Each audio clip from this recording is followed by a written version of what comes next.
샬롬. 오늘도 하나님 말씀 앞에 나오신 여러분 환영합니다. 우리 함께 기도하겠습니다. 하나님, 오늘도 우리에게 귀한 말씀 주시니 감사합니다. 이 말씀으로 우리의 심령이 하나님이 주시는 은혜로 충만하게 하옵소서.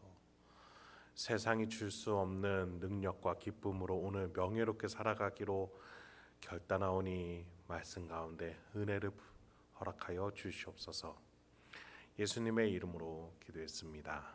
아멘. 오늘 함께 살펴볼 말씀 누가복음 10장 1절에서 16절, 누가복음 10장 1절에서 16절까지 함께 살펴보도록 하겠습니다.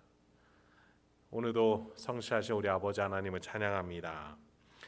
예수님이 예루살렘으로 가시는 여행길, 여정이 우리에게 소개되어지고 있어요. 예수님은 이 시간을 단순히 걸어서 여행하는 시간으로 보내지 않으세요. 사역으로 삼으셔요. 1절 한번 보실까요? 그 후에 주께서 따로 70인을 세우사 친히 가시려는 각 동네와 각 지역으로 둘씩 앞서 보내시며 제자들을 2명씩 짝지어서 다른 동네에 보내십니다. 사역을 시키셔요. 사도 12명뿐만 아니라 더 제자들을 삼으셔서 70여 명을 각 동네로 보내서요. 2명이라는 서로 거기에서 증인의 역할을 해줄 수 있는 그 2명씩 짝지어서 보내십니다. 최소한 각 지역에 사건이 일어난 것을 확인할 수 있는 숫자가 바로 2명입니다. 어떤 일이 일어났을 때 그것이 참된 것인지 그 옆 사람이 보고 증언해주고 또 밝혀줄 수 있는 최소한의 단위죠. 예수님 그렇게 둘씩 짝지어서 각각 동네에 하나님의 나라의 증언을 하게 하십니다. 그리고 거기서 또 있었던 일들을 예수님께로 와서 가감없이 증언할 수 있도록 또 둘씩 짝지어서 보내신 것이죠. 이 70명에게 각각 예수님의 권한을 또 위임해 주셔서 하나님 나라의 복음을 전하게 하셨던 것이죠. 1절 맨 앞에 그 후에라고 되어 있어요. 여러분 9장에서 예수님은 사마리아인에게 거절당했고 3명의 제자를 불렀지만 그들이 즉각적으로 순종하지 않았었죠. 그렇습니다. 하나님의 나라는 예수의 오심으로써 이미 온 세상에 퍼졌고 영적 질서는 뒤집어졌지만 이곳에서 그 나라를 살아낼 사람이 부족한 거예요. 이미 하나님이 다 정복해 놓으셨어요. 이미 큰 전쟁들 다 이겨 놓으셨어요. 이제 그 길을 한 발자국 한 발자국 걸어 나가며 깃발을 꽂기만 하면 되는데 그 사람이 없는 거예요. 믿음으로 꽂기만 하면 귀신이 물러나가고 믿음으로 꽂기만 하면 영혼이 돌아오는 그 놀라운 사역이 펼쳐졌는데 그 일을 해줄 믿음의 일꾼이 부족한 것이지요. 각 동네에 2명씩 제자들을 보내고자 제자를 계속해서 부르시지만 그 숫자가 적은 겁니다. 2절 3절 예수님이 이렇게 얘기하세요. 이르시되 추수할 것은 많되 일꾼이 적으니 그러므로 추수하는 주인에게 청하여 추수할 일꾼들을 보내주소서 하라. 갈지어다 내가 너희를 보냄이 어린 양을 이리 가운데로 보낸과 같도다. 하나님 나라가 도래했죠. 예수가 왔어요. 새로운 시대가 열렸어요. 그런데 그것이 아무에게나 주어지는 것이 아닌 거예요. 하나님을 향한 믿음과 겸손을 가진 일꾼이어야만, 제자여야만, 진심을 다해서 믿음을 가진 자여야만 이 사역에 동참할 수 있는 거예요. 자만과 교만으로 가득 찬 자는 결코 하나님의 말씀 또 예수님의 비유를 이해할 수 없어요. 낮아지면 높아질 수 있다는 역설을 동참할 수가 없는 거예요. 그래서 예수님은 그걸 말해주고 보여주기 위해서 인간의 모습으로 오셨어요. 친히 알려주기 위해서죠.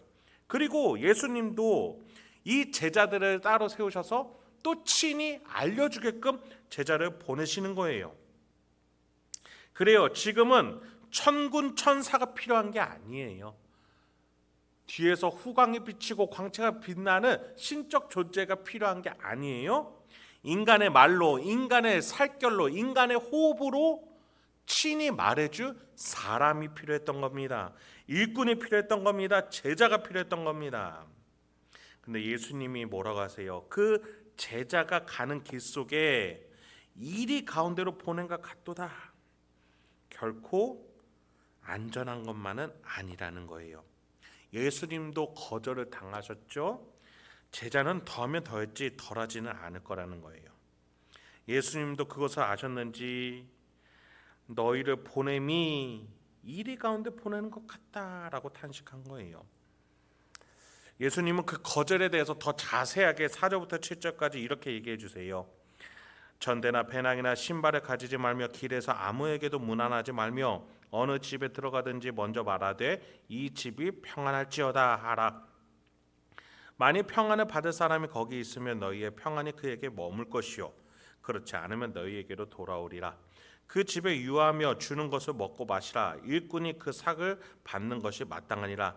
이 집에서 저 집으로 옮기지 말라.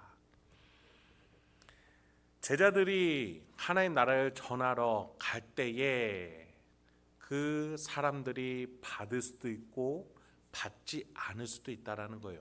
거절할 수 있다라는 거예요. 그런데 예수님은 이 제자들에게 가지고 가지 말라, 또 무난하지 말라, 오로지 평안할지어다라고만 말하게 시키셔요. 제자들이 뭔가 필요한 것들을 가지고 인프라를 가지고 가면 더 쉽지 않겠습니까? 저 아는 사람을 통해서 전도의 문을 넓힌다든지 아니면 좀 내가 받아들이지 않는 사람이 있다면 좀 그 지역에서 체류할 수 있는 최소한의 음식과 돈을 좀 가지면 더 효율적으로 사역할 수 있지 않을까라고 생각할 수 있을 것 같아요. 그런데 예수님은 뭐라고 하세요? 평안할지어다, 샬롬만 말하라고 하시는 거예요. 그 이유가 뭘까요? 6절에서 이렇게 나와 있는 거예요. 너희 만일 평안을 받을 사람이 거기 있으면 너희의 평안이 그에게 머물 것이요. 평안을 받을 만한 사람, 무슨 말이에요? 믿음이 예정되어 있는, 하나님이 선택해 놓으신 사람이 있으면 그 어떤 것이 없고 인사만 해도 그 사람은 너희를 이미 받을 준비가 되어 있다라는 거예요. 그러니 너희는 그 사람에게로 들어가서 너희가 필요한 것을 하나님의 예정하심 안에서 체험을 받으라는 거예요. 여러분, 지금 하나님은 이 예수님을 통해서 예수 공동체가 일하게끔 하시고 예수 공동체는 사람으로 일하게끔 하세요. 천군 천사 하늘의 기적으로 일하지 아니하고 인간의 말과 발걸음과 만남을 통해서 일하게끔 하세요. 굳이 인간과 물리적인 한계 속 안에서 일하게끔 하세요. 그것을 통해서 놀라운 복음과 영적인 질서가 뒤집어졌다는 사실, 그 복음을 전하게 하세요. 그리고 그 속에서 먹고 마시고 체류하는 모든 일들도 함께 해결하게끔 하세요. 그래요. 하나님은 이 과정을 통해서 사역자가 전도 대상자를 섬기고 전도 대상자는 사역자를 섬기면서 서로 하나님 안에서 만남을 가질 수 있게 하나님은 굳이 이렇게 만들어 놓으셨다라는 거예요. 그렇게 굳이 인간과 인간의 만남을 통해서 말이죠. 하나님이 신적인 음성으로 환상으로 일하지 아니하시고 인간을 통해서 말이죠. 복음의 일꾼에게 예수의 권위를 주시어 은혜를 뿌리게 하세요. 재정과 필요 물품을 넉넉하게 주셔서 또 복음의 일꾼을 섬기라고도 해주세요. 이런 사역 체계를 가지고 제자들은 사역을 해야 된다라고 예수님이 말씀하시는 거예요. 하나님이 갖춰놓은 시스템 안에서 사역하라는 거예요. 너의 경험, 너의 주장, 너의 염려, 너의 판단이 아니라 하나님이 이미 다 마련해 놓으셨다라는 그 길을 믿으면서 나아가라는 거죠. 그래요, 여러분. 사역은요 결코 돈과 사람의 힘으로 하려고 해서는 안 되겠습니다. 기도하면서 성령 하나님이 주시는 마음의 감동을 가지고 하나님이 이미 예정해 놓으셨다라는 그 믿음과 신실함을 가지고 그 두렵지만 그 길을 나아가고 머뭇거려지지만 하나님이 예비하셨음을 믿으며 전도의 말을 건넬 수 있는 우리가 되길 소망합니다. 여러분, 하나님이 분명히 예비하고 계세요. 여러분을 전도의 그 도구로 가장 그 귀한 사역으로 여러분을 부르고 계세요. 그래서 여러분에게 먼저 은혜를 주신 거예요. 여러분에게 기도할 때 또 묵상할 때 마음속에 주시는 그 한 사람, 그 사람에 대해서 하나님이 마음을 주고 계시다면 그 사람을 전도할 수 있는 시간과 장소, 방법까지도 하나님이 다 예비해 놓으셨음을 기억하시기 바랍니다. 그래요. 이렇게 교회의 사역은, 저와 여러분의 사역은 하나님이 마련해 놓으신 길을 따라 걷는 겁니다. 8절부터 11절 계속 이어서 보죠. 어느 동네에 들어가든지 너희를 영접하거든 너희 앞에 차려놓은 것을 먹고 거기 있는 병자들을 고치고 또 말하기를 하나님의 나라가 너희에게 가까이 왔다 하라. 어느 동네에 들어가든지 너희를 영접하지 아니하거든 그 거리로 나와서 말하되 너희 동네에서 우리 발에 묻은 먼지도 너희에게 떨어버리노라. 그러나 하나님의 나라가 가까이 온 줄을 알라 하라. 내가 너희에게 말하노니 그날의 소돔이 그 동네보다 견디기 쉬우니라. 믿음으로 준비된 이들을 통해서 은혜를 제시받고 또 공급을 받게 되겠죠. 이것은 교환이 아니에요. 은혜를 끼치고 필요한 것들을 주는 거래가 아닙니다. 하나님이 준비해 주신 이 틀 안에서 함께 교제를 하고 나누는 것이에요. 8절에 보니 마을에서 정성껏 준비하고 차려놓은 것을 먹어라. 즉, 그 전도자가 갔을 때 금액을 정해놓고 가는 게 아니라는 거예요. 전도자는 가서 은혜를 끼치는 거예요. 평안하라, 하나님의 복음으로 평안하라고만 말하면 돼요. 그리고 가서 그것을 받는 자들이 차려놓은 그것이 떡 한 조각일 수도 있고요, 어디서는 진수성찬일 수도 있죠. 그게 중요한 게 아니라는 거죠. 그만큼 하나님이 미리 그들의 마음을 통해서 준비해 놓으셨다면 그것에 만족하면 되는 겁니다. 그래요. 교회에서는요, 그래서 봉급, 월급이라고 말하지 않아요. 목회자들, 사역자들은 사례라고 말을 하죠.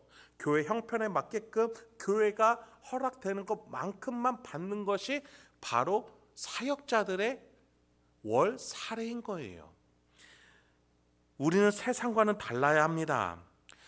100만 원어치 받았으니까 100만 원만큼 일을 하고 100만 원만큼 주니까 100만 원만큼은 일을 시켜야 된다라는 세상적인 논리로 교회에서 사역을 감당하면 안 되죠.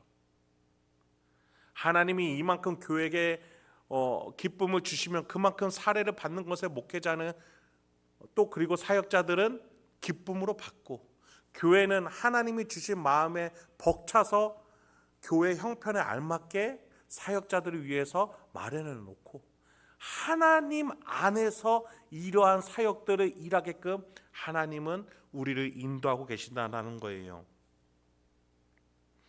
그런데 제가 아까 말씀드렸던 것처럼 거절하는 이들이 있어요. 이 사역에 동참하지 않는 자들이 있다라는 겁니다. 12절부터 16절을 한번 읽어보겠습니다. 내가 너희에게 말하노니 그날에 소돔이 그 동네보다 견디기 쉬우니라.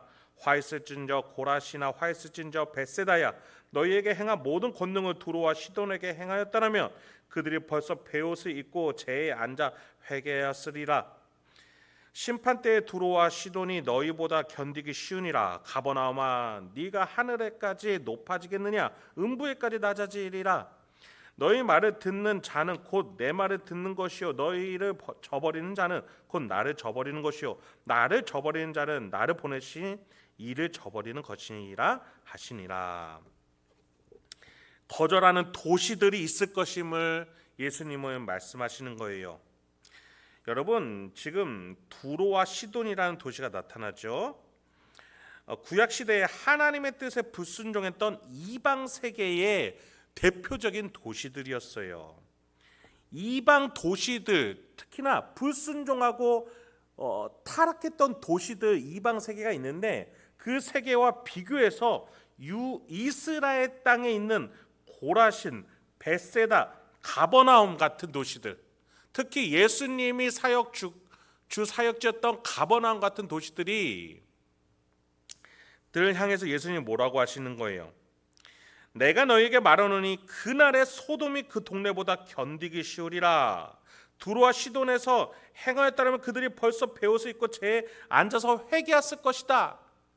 그런데 너희는 은혜를 받고서 예수님이 사역을 해주셨는데, 제자들이 가서 사역을 해줬는데 너희들은 얼마나 고약하고 교만한지 아직도 회개하지 않고 있구나. 그것을 지탄하시는 것이죠. 예수님은 제자들에게 이 도시들을 언급하면서 이들의 불순종, 이들의 거절, 이들의 거부가 있다. 이 사역의 길은 결코 승리만 있는 것이 아니라 반격이 있을 것이고 방해가 있을 것이고 역경이 있을 것이다. 그 경고를 제자들에게 주는 것이지요. 여러분, 하나님이 예비하신 사람들이 있어요. 우리가 사랑하면 하나님이 열매 맺게 해주시는 영혼들이 있을 겁니다. 그런데 그 길이 순탄하기만 하지는 않을 것이에요. 그러나 우리는 이 길을 가야 합니다.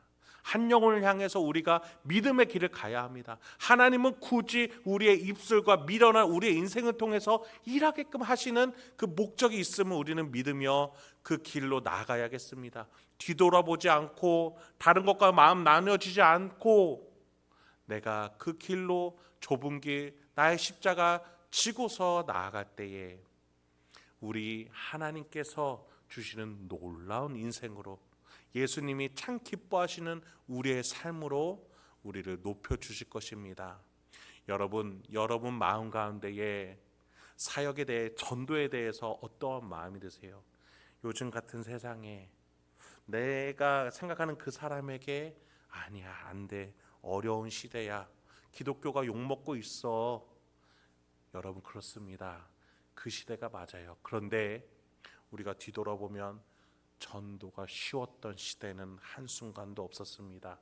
우리 한국 기독교의 100년의 역사를 보면 일제강점기 공산정권, 그리고 군부 독재 시절, 그리고 물질 만능주의 앞에서 그 어떤 시대도 교회가 전도가 쉬웠던 시대는 없었습니다. 그러나 곳곳에서 그 역경에 굴하지 않고 복음을 전하러 갔던 우리의 신앙의 선배들이 있었기 때문에 오늘 우리가 놀라운 기독교의 풍요함 속에서 우리가 이 자리에 있을 수 있었던 것 아니겠습니까? 여러분, 우리가 다시 한번 영혼을 품으러 내가 물질과 사람을 의지하지 아니하고 하나님이 주시는 그 하나님이 예배해 놓으셨다는 믿음을 가지고 우리가 나아갈 수 있길 소망합니다. 그렇게 할 때에 하나님이 우리를 도우시고 사용하셔서 우리가 우리 다음 세대에게 이 풍성한 복음의, 또 풍성한 예수 그리스도라는 그 기독교를 우리 후손에게 전해줄 수 있는지 믿습니다. 오늘도 그렇게 나라와 민족을 위해서, 우리 다음 세대들을 위해서 믿음의 전진을 해나가시는 저와 여러분이 되길 소망합니다. 함께 기도하겠습니다. 하나님, 오늘도 우리에게 귀한 말씀 주시니 감사합니다. 오늘도 우리가 이 말씀을 통해서 이 나라, 이 민족을 사랑할 줄 알게 하여 주옵소서. 우리 다음 세대들을 위해서 믿음의 전진을 해나가는 우리 행복한 교회가 되도록 하여 주시옵소서. 예수님의 이름으로 기도했습니다. 아멘.